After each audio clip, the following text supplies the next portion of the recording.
Hello, everyone. It's Colby, and today we are going to look at some of my favorite community-made feats for the game. One of the best things about D&D is it allows, its players to create their own content, create feats, spells, subclasses, and play it in their own D&D campaigns. As long as you're not just straight up copying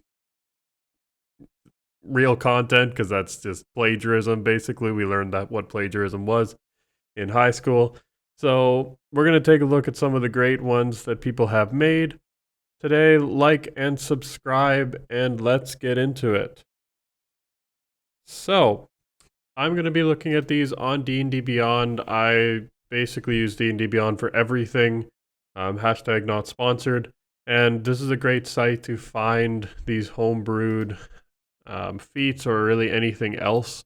It's a great community, and we're going to take a look at a few of the feats today. There will be more videos featuring spells and subclasses and all sorts of other homebrew stuff, so stay tuned for those episodes, for those videos. And let's get into the first one I found, which is Iron Focus. Iron Focus was made by user Rain0779. And this one is very interesting. It requires a constitution score of 13 or higher, which makes sense for the feat. And you've become a master at maintaining your focus, even in the heat of battle. You've accomplished this superior concentration through the application of deep meditation techniques. So this is all about kind of focusing your mind, focusing, your focus, and having a little bit of like meditation time that gives you benefits. And you can already see kind of how this can fit into your backstory. I always like to think of this like give this like a barbarian that possibly like had struggled to control their rage when they were younger, and then they had a mentor that allowed them to kind of more control their rage and not be afraid to use it. And this feat could tie into it. Or one of the best things about feats, and one thing I like to do as a DM, is reward feats to players that seek them out. So if a player especially like wants to get better at certain things, they will possibly get a feat for it eventually. Because in real life, you can get better at things, and feats are a great way to give those bonuses that players are looking for outside just basic leveling.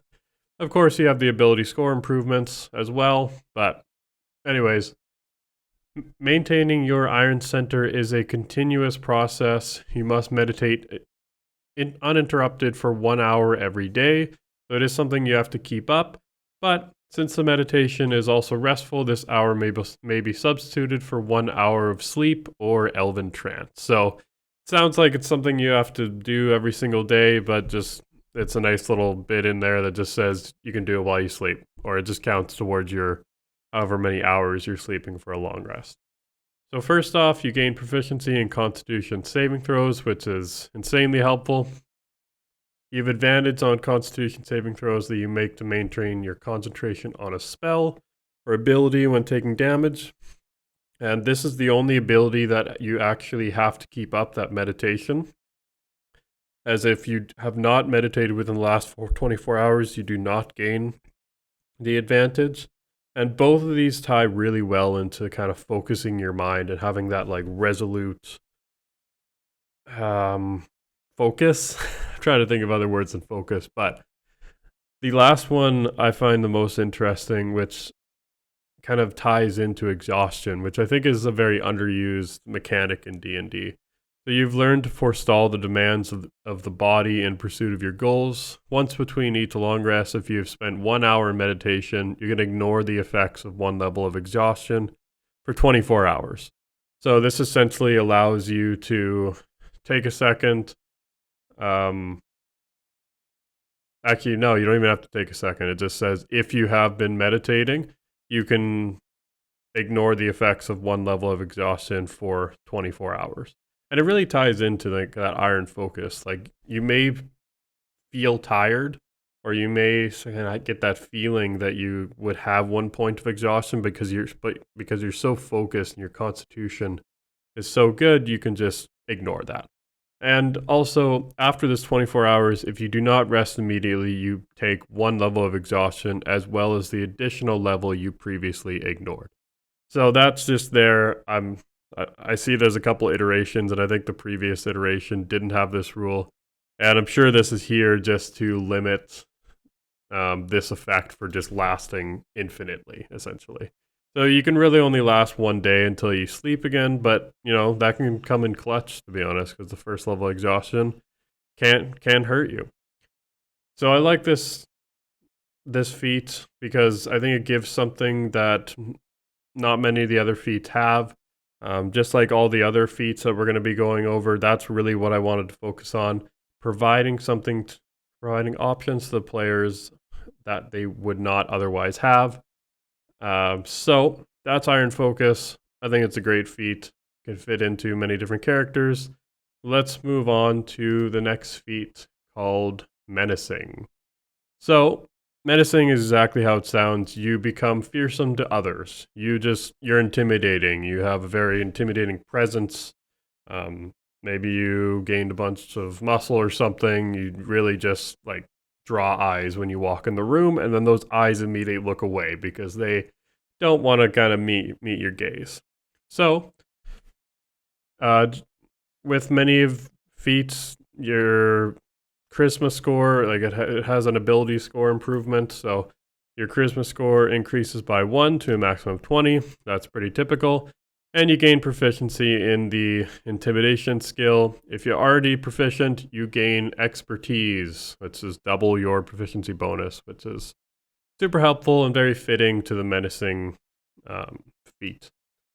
Also, when you take the attack action on your turn, you can replace 1 action with an attempt to demoralize 1 humanoid you can see within 30 feet. I also just noticed that it says 1 humanoid.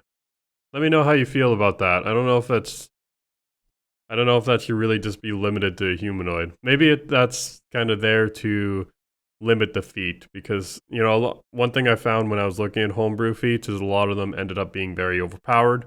So I can see how that might have been, with this being tested. It looks like there's 2 previous versions of this. This might have been just a way to limit that. But anyways, you can make an attempt to demoralize 1 humanoid you can see within 30 feet of you that can see and hear you. Make a intimidation check contested by the target's insight check. If your check succeeds, the target is frightened until the end of your turn. If your check fails, the target can't be frightened by you in this way for 1 hour.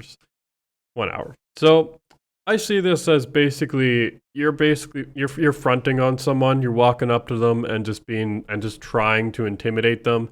However which way you do that, maybe you do it with your words, maybe you just do it by you're just sitting down and people just stand up. You just stand up and get close to them, kind of thing. But this is also very applicable during combat. I like this feat. It also ties into kind of your personality as a character too. Sounds like you're a little bit of a take no nonsense kind of character. So I can see this being used in many different ways. And it also builds off that charisma side that isn't just all about persuasion and being kind of that silver tongue. It's more of the barbed tongue. I don't know if that's a saying, but it is now. And this feat was made by Russell Rectal Payne, which I will reluctantly say out loud, but that's who made it, so I'm going to give credit. Great feat. Good job, Russell Rectal Payne. And let's move on to Smithing Expert. So, I've always thought that professions are fairly simple in 5e. I know they had more complexity in previous editions, so with a feat like Smithing Expert, probably the most popular profession out there. Everyone kind of thinks of smiths as the number 1 profession, I'd say, when you think of a fantasy setting.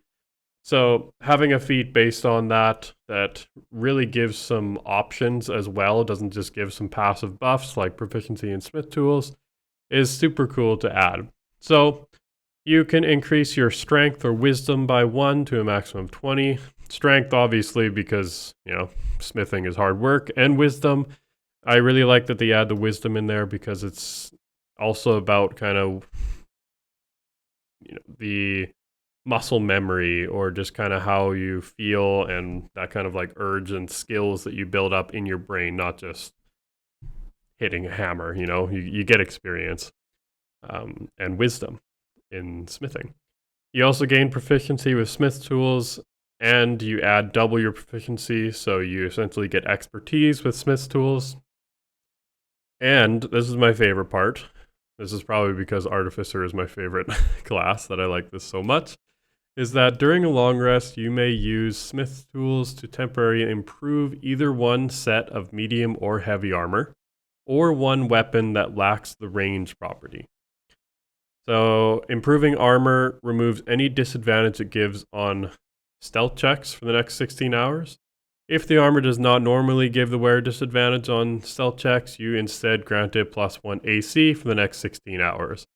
So I really like this. I don't think it's very overpowered, to be honest. It's just +1 AC, and it does give you a decent amount of choice when you're choosing, what kind of improvement you want to make on your ally's armor. Possibly you're with a paladin and he's got disadvantage on stealth, but guys are going to be going into a cave next day. So that's an opportunity that you might want to remove the disadvantage on the stealth checks. Or if that's not needed, you can just go with the straight +1 AC. But even if you don't want to do that, you can choose to improve a weapon, which gives it +1 to attack rolls and gives it the thrown property for 16 hours. I wasn't sure how I felt about the thrown property, to be honest. Like I can imagine giving like a battle axe thrown property. I'm not 100% sure how a smith does that, but I'm someone that really can ignore that kind of realistic angle on it. And the more that I thought about it was, if the barbarian's going to be thrown his battle axe, he doesn't have a battle axe anymore. So giving the thrown property is really not that big of a deal. And there is a really good limitation on here that says this feature cannot be used on armor that has +2 or higher bonus to AC, or weapons that have +2 or higher bonus to attack rolls. This is a great limitation on the feat, and I don't think makes it too overpowered. And it's also kind of nice thematically. It's because, me and my other friends who are DMs kind of treat +1, +2, and +3 weapons as more just like a better sword. It's just a fancier, nicer sword, not anything sort of like magical. So the way I see this is you're really good at smithing, but +2, like improving that is really just beyond you. Or maybe the sword just can't be improved any further because it's just a really good sword and you can only do so many things to the sword. So I really like this one. This was made by Villain Theory. So check this one out if you are interested. And I would really like to explore the version of this for honestly every single profession. I would love to see a book that really just expands on professions and maybe even expands on it with feats. That might be a tool that Wizards of the Coast could expand on professions. So that's Smithing Expert. Let's move on to Whipmaster.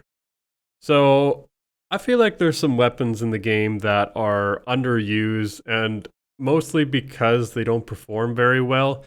One of them being a whip. I don't remember if a whip does a D4 or a D6 as base damage, but I've always I've never really seen a player try to use it, and when they do, it's more for the roleplay aspect and not for the damage aspect. There's typically go-to weapons, like the best ones that you would use for a simple weapon or a finesse weapon or a martial weapon, kind of depending on if you want to go two-handed or one-handed. And whips are not usually at the top of that unless you want to do it for roleplay. So Whipmaster comes in and first off, requires you to have dexterity 13 or higher, and you need to be proficient with a whip. So this doesn't give you proficiency. This is just, if you know how to use a whip, you are a master at it. So you've mastered the ways of the whip and the intricacies of such an exotic weapon, and you gain the following benefits.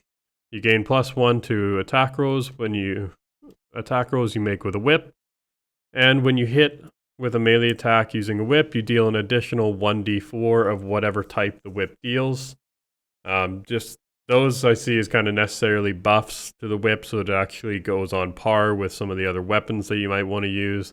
Of course, you have the reach with the whip, so I can see this one possibly making it a little bit too overpowered, but I don't think it's that big of a deal. It could possibly be adjusted, but also, while you're wielding a whip, other creatures provoke an opportunity attack from you when they enter your reach, which I think is great, but just keep in mind that it does use your reaction and you only have one reaction. So if you've already used your opportunity attack to hit someone as they come in, that probably means the mage you were probably kind of pressuring by being up front with them gets to run away now. So I don't see that as that overpowered. Of course, that's situational, and it probably would help you more than hamper you. I still like it. It's like you're quick as a whip, you know? Also, you have advantage on ability checks and attacks made to disarm or grapple enemies when using a whip as a part of the check or attack. If you're going to be a whip master, you want to be that kind of whip master that just whips the whip and it wraps around something and you pull it. So I feel like this is great to give you an advantage on that and allow that to hit better. I'm pretty sure this is a strength. If you're trying to disarm or grapple, essentially you would whip it and pull. So I would imagine this would be a strength check. If you're using a whip, you're probably better at dexterity anyway, so I think that this isn't too overpowered. But either way, I love this edition that brings kind of whips to the forefront because they're just cool. I don't care if they're not historically used for that. One of my favorite movies growing up was, I forget the name of it. It was an old movie with The Rock, and he fought like three people. Two of them had one whip, and the other guy had two whips in each hand, and it was just cool. So sometimes cool factor or the rule of cool kind of overrides some of the other ones, and I think the Whip Master really ties into that. So this was made by Lunar Symphonia, so check this feat out if you're interested and add it to your campaign.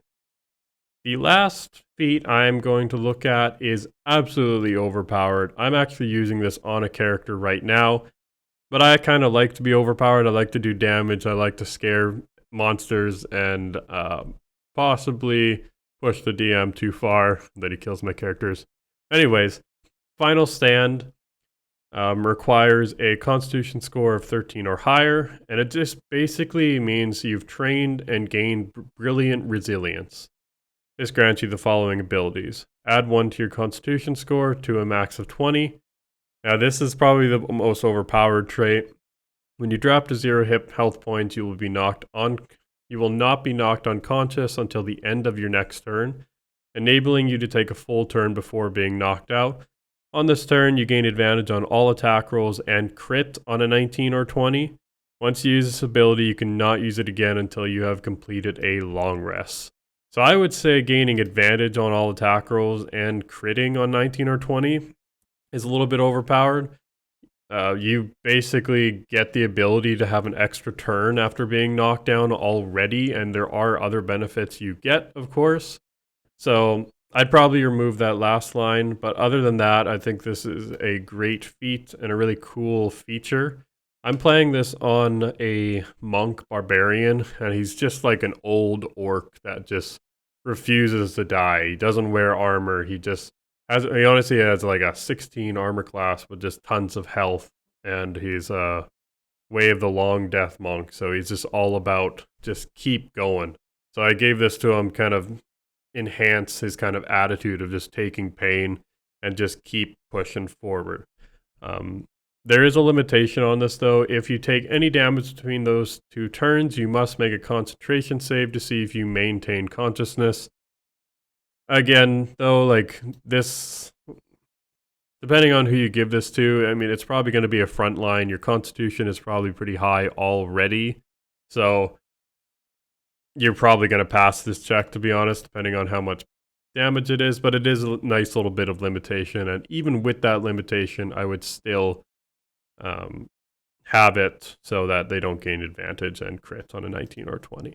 Additionally, you can add your Constitution modifier to any death saving throws you make, which is great for staying alive when you go down. And you are automatically stabilized if you roll a natural 18. And if you roll a 19 or 20, you are conscious at one health. So I really love this feat as a player. It definitely needs to be nerfed a little bit, especially this line. I think it's a little bit too much. Possibly, I don't know, removing one other one of these to be balanced properly. Maybe just when you roll a natural 19, you're automatically stabilized. Oh, I guess a nat 20, depending on your DM, will have you go up with 1 health anyways. I don't know. I'm still playing with it, so maybe I'll have more suggestions on how to balance it later. Either way, it's a really cool feat. I think it adds a lot of versatility to a lot of tanky classes, especially if you're having you have a barbarian that just refuses to die. And I know Path of the Zealot can do that, but just gives more options, of course. So that is the last feat that we are going to be looking at today. Let me know what you think about these feats. I know there's hundreds of more feats to look at that the community has made. I looked through probably about 50 of them to make this video, and I made sure to choose ones that weren't just at the most popular that weren't just the most popular feats on D&D Beyond. So let me know some of your favorite feats. Like and subscribe, of course, and thanks for watching. Bye.